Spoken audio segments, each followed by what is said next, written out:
अरे जाए थियो पहला पहला मेरे ससुराली। अरे मऊ की के डाला बाऊ असली है को डाला बाऊ मौका जदी मिलता तो सर हाजी हो के डाला बाऊ। बेटा पहले हमारा से तो डलवा ले। अरे चाचा तू है ना? अरे कैसे कैसे बचते बचाते किनारे से जाते ससुराल। अरे नया नया शादी वाले चाचा मत डाला हमरा नागू। बेटा पर साल वाला बतिया याद हो कि हमरा तुम चभाचवा में डालनी है चभाक चभाक। तो मैंने ना लो चाचा नीतीशवा ना लो जी। नीतीशवा ले रे तू ना ले रे बाबा। हम ना लो चाचा हमरा जाए तो लो दुलारिया। अरे हाले शादी वाला 3-3 को साली हो जी। अरे चाचा कुछ ले दे के माफ कर देना। कोशिश कर रही हो। बिल्कुल होले खला भाई होली है। ससुराल जाए से पहले मेकअप होई तो पीएम मान। अरे बेटा अगर तो उन्हीं के ससुराल जाए ला हवा तब मेकअप आगे करा दे। अरे बुढ़वा तो लगा ले पानी पाउडर। अरे हट रे साला हां पटक पटक के उठा के ला भोसड़ी वाला के। अरे बुढ़वा ऐसा करता हां उठावा ना। अरे बुढ़वा तो ना चलो बोले डाल कर डाल हमरा ऐसी डाल कवर। बेटा आप कहे मारे था कैसा लगे तेरे रे पीएम रे कैसा लगे बेटा। अरे बुढ़वा साला तो ना झुकाओ। अरे बुढ़वा साला हमारा तू पानी में डालती रे। अंदर पुताया मैं दोस्तों पानी डालता।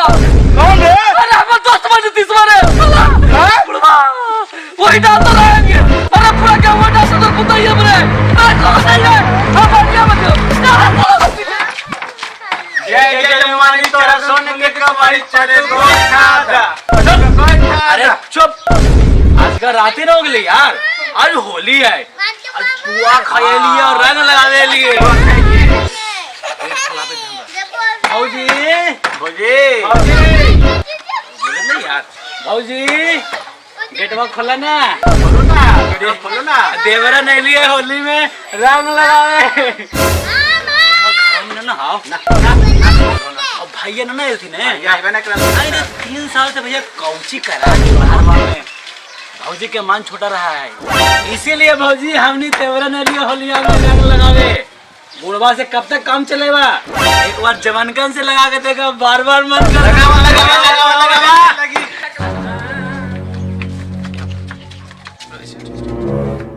ए भौजी खोलवा कि ना खोलवा कि तोड़ियो के दबाओ। आवा जल्दी से बाहर खोला खोलवा दे रे।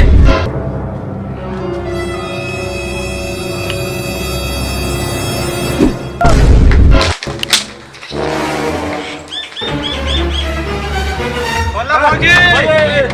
अरे तू खोलवाओ ना खोलवाओ। नीतीशवा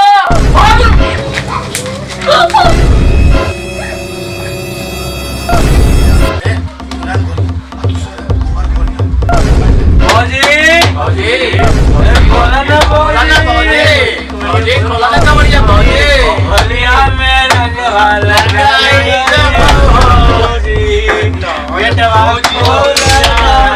ये चक्कर पर बेटा आज तोरा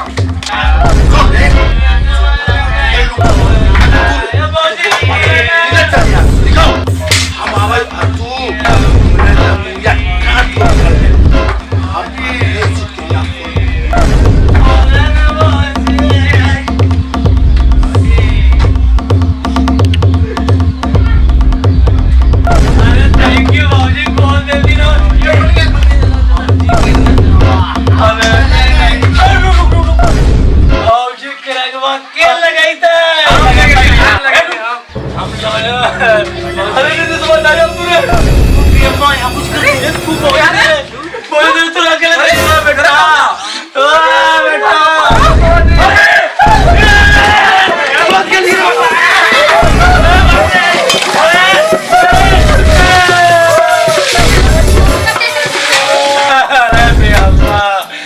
चक्कर में वो लोग खाना बोलने की इतनी सब तैयारी करके बैठे ले बीमार हो गए। अरे भाई मां से हम ये कौन लोग वाली अपनो लो यार हम सच सच के तैयार होके पुष्पा राज बन के जाते तो ससुराल कि सिरी बदली से अपन मिलवा।